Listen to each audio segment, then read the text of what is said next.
Alright, yes, ETV Uganda, what XP representing.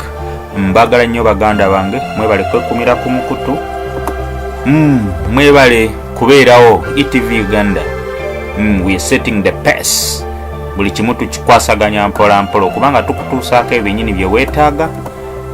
What XP representing. Susan Magara mumujjukira bulungi.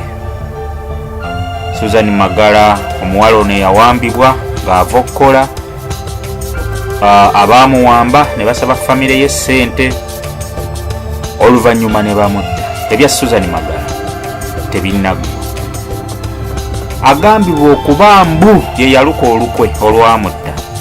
Akomezedwawo e Uganda, extradited to Uganda.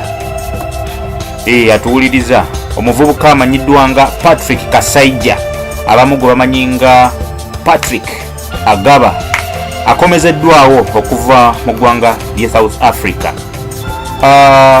Patrick Kasaija yakomezeddwawo olunaku lw'eggulo, era nga Kasaija abadde abeera mu Midrand, north of Johannesburg, ekibuga ekikulu ekya South Africa.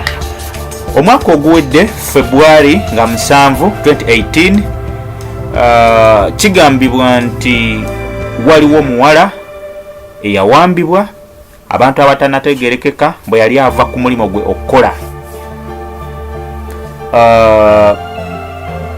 Omukulu ayogerera police ye South Africa, Brigadier Vishnaido, bwe yagambye to omusajja ono omuzi w'emisango Patrick Kasaija, era nga amanyiddwa nga Patrick Agaba, bamukomezaawo mu nsi ye Abitebye nga bayambibwako Interpol.